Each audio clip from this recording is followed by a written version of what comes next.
வணக்கம். சமீப காலங்களாக நீங்கள் பார்க்கிற பல காணொளிகள் அல்லது செய்திகளிலே அசைவ உணவகங்களில் சாப்பிட்ட வாடிக்கையாளர்கள் வாந்தி மயக்கம், இப்பொழுது மிக அருகில் நடந்த புகாரி என்று நினைக்கிறேன், சரியான தகவல் இல்லை. ஒரு அசைவ ஹோட்டலிலே சாப்பிட்ட 50க்கு மேற்பட்ட வாடிக்கையாளர்கள், அதாவது உணவு அருந்தியவர்கள் மிக ஆபத்தான நிலையில் மருத்துவமனையில் அனுமதிக்கப்பட்டிருக்கிறார்கள். இதற்கு என்ன காரணம் என்று பல்வேறான சுகாதாரமின்மை, கெட்டுப்போன இறைச்சி பயன்படுத்துவது, இப்படி பலவிதமான கேசியங்கள் அல்லது எண்ண ஓட்டங்கள் இங்கே நிலவுகின்றன. ஒன்றை தெளிவாக தெரிந்து கொள்ளுங்கள். முன்பு இருந்த காலகட்டங்களில் வெஜிடேரியன் ஹோட்டல்கள் என்று சொல்லப்படுகிற சைவ உணவகங்கள் ஒன்று இருக்கும், அசைவ உணவகங்கள் என்று இருக்கும். அசைவ உணவகங்கள் சற்று லாபம் கூடுதலாக கொடுக்கக்கூடியது என்பதனால் அதிக பேர் அசைவ உணவகங்களை தொடங்கினார்கள். சைவ உணவகங்களில் எல்லா பொருட்களும் பயன்படுத்திவிட முடியும் என்று சொல்ல முடியாது. சில நேரங்களில் மீந்து போகிற அந்த உணவகங்களை திரும்ப கொண்டு வருவது என்பது அடுத்த நாள் அதை பயன்பாட்டுக்கு கொண்டு வருவது என்பது மிகவும் சாத்தியமற்றது. நான் ஒரு சைவ உணவகத்தில் நான் கணக்கு வைத்து உணவு அருந்திய காலகட்டங்களிலே அதை கண்டுபிடிக்க முடியும்.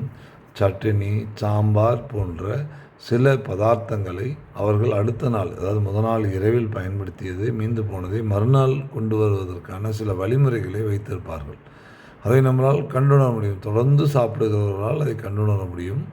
ஆனால் இப்பொழுதாவது ஹோட்டலுக்கு வந்து உணவு அருந்தக்கூடிய ஒருவரால் அதை அந்த சட்னி நேற்றரைத்த சட்னி என்பதையோ, சாம்பார் நேற்றை சூடு பண்ணி கொண்டு வந்த சாம்பார் என்பதையோ அறிய முடியாது. சைவ உணவகங்களில் இது ரொம்ப ரொம்ப குறைவலாக எல்லா பொருட்களையும் வீணடிக்காமல் பயன்படுத்திட முடியாது. வீணாகும், சில பொருட்கள் வீணாகும். ஆனால் அசைவ உணவகங்களை பொறுத்தவரை எல்லா பொருட்களையும் பயன்படுத்திவிட முடியும். மறுநாள் அதை எளிதாகவும் கொண்டு வர முடியும், கண்டுபிடிப்பதும் முடியாது. ஏனென்றால் நாம் 2 நாட்கள் அசைவ பொருட்களை வைத்து சாப்பிடக்கூடிய பழக்கத்தை வீட்டிலேயே வைத்திருக்கக்கூடியவர்களாக இருக்கிறதுனால் அசைவ பொருட்களில் அடுத்த நாளும் பயன்படுத்த முடியும். அது இன்றைய சூழலில் என்ன காரணமாக இருக்கிறது என்று சொன்னால், அசைவ உணவகங்களில் சாப்பிடுகிறவர்கள் குறைந்து கொண்டிருக்கிறார்கள். 1. 2.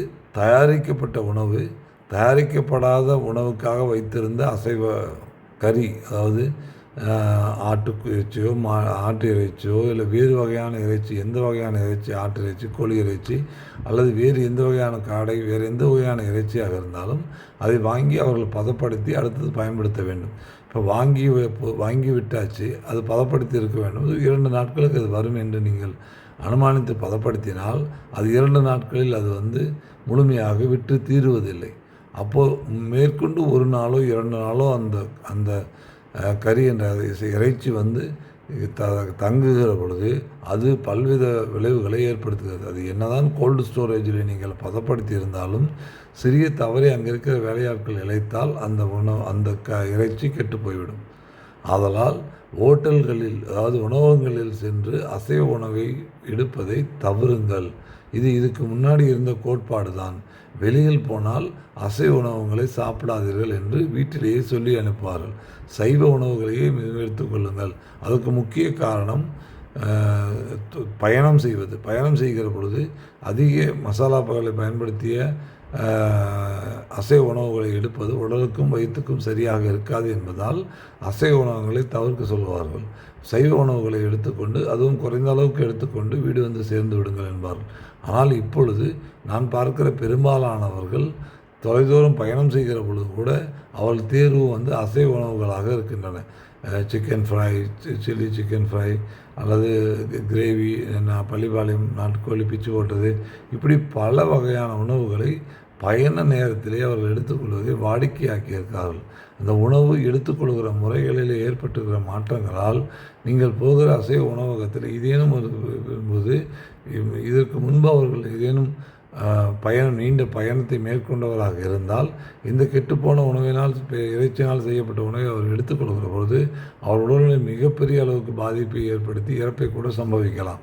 அதற்கு பிளேட்டுகளை தண்ணியால் கழுவவில்லை, துணியால் துடைக்கிறார்கள், வேறு பல காரணிகள் சொல்லலாம்.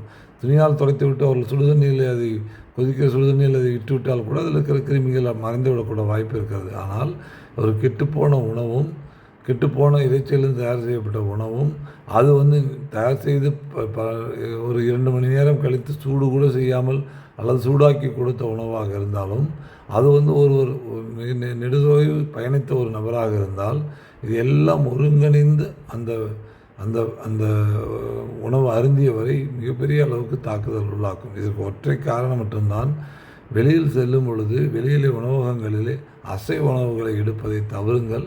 வீட்டில் எவ்வளோ அசைவ உணவகங்களை வேணாலும் சாப்பிடுங்கள். வெளியில் அசைவ உணவகங்களை தவிர்த்து விடுவது உங்கள் உடல்நலத்துக்கும் உங்கள் குடும்பத்திற்கும் நல்லது. தோன்றியதை சொல்கிறேன். உங்களை உதவும் என்றால் எடுத்துக்கொள்ளுங்கள். நன்றி, வணக்கம்.